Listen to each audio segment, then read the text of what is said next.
Gracia y paz de nuestro Señor Jesucristo. Soy estudiante de la Facultad Evangélica de Teología en la Iglesia Cristiana Filadelfia. En la materia de Historia de la Iglesia 1 veremos a Nerón y el incendio en Roma en el año 64 después de Cristo. Nerón fue un emperador romano desde el año 54 al año 68 después de Cristo, el último de los Julio Claudios en gobernar el Imperio Romano. Su reinado duró 14 años. Representaba toda la decadencia sobre este periodo en la historia romana. En su mandato acabó convirtiéndose en tiránico y cruel. Sus primeros años como César fueron tranquilos y considerados uno de los mejores de este periodo, pero derivado hacia un despotismo delirante que lo llevó a cometer crímenes atroces. No dudó en asesinar a sus fieles partidarios como Burro, el prefecto que lo llevó al poder, y tampoco dudó en quitarle la vida a su propia madre y a su hermanastro, e incluso a su tutor Séneca. Él hizo frente a las rebeliones de británicos y judíos, a una guerra con los partos, y fue un perseguidor implacable de los judíos. Pero su propia paranoia solo le iba a llevar a las conspiraciones donde no las habían, y finalmente fue declarado enemigo público. El gran incendio en Roma, que sucedió en la noche del 18 al 19 de julio de este año 64, o en la noche del 19 de julio, y que la ciudad ardió por espacio de al menos 5 días, la destrucción que causaron las llamas fueron demasiadamente importantes, según el historiador Tácito.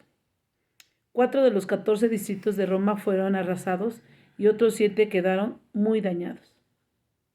Algunos monumentos de la ciudad fue el templo de Júpiter y el hogar de las vírgenes vestales fueron pastos de las llamas.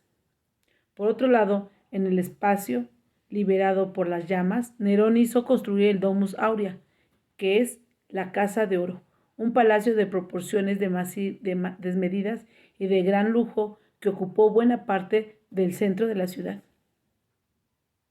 Pero lo más relevante de este incendio fueron las consecuencias. Señala este hecho como la raíz de la primera persecución a los cristianos, puesto que, tras el incendio, Nerón los culpó de haber provocado el fuego y muchos cristianos fueron crucificados.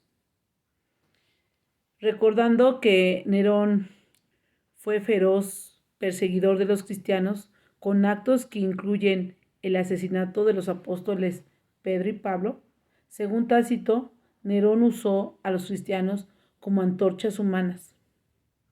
También hubo un rumor muy popular que decía que Nerón había pasado una buena parte del tiempo del incendio en lo alto de una torre en la cumbre del Palatino, vestido como actor de teatro, tocando su lira y entonando versos de la destrucción de Troya, mientras contemplaba la escena de la destrucción de este incendio.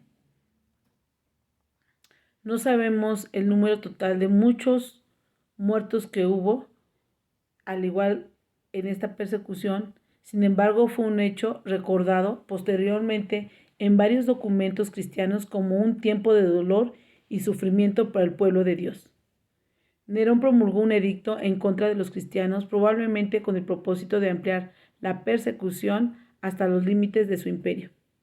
En el año 68 después de Cristo, gran parte de la población romana se rebeló contra él y el Senado romano lo retiró de su cargo. También promulgó, y sin un lugar a donde ir, Nerón se suicidó.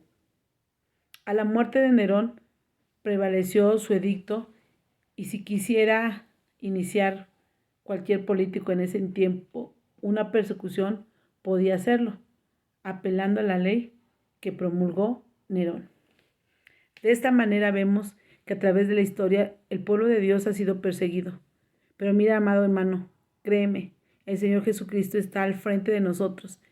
Él está como poderoso gigante, no importa cuál persecución haya. Si nosotros confiamos en Jesús, Él es el que nos defiende. Y es tiempo que tú y yo nos levantemos a promulgar a enseñar y sobre todo a compartir del amor de Cristo, porque hay mucha gente que lo necesita. Y la historia nos enseña que aun cuando pasen situaciones difíciles, el Señor Jesucristo es el que pelea por nosotros. Y no nos avergonzamos del Evangelio porque es poder de Dios. Amén. Gracia y paz de nuestro Señor Jesucristo. Bendiciones.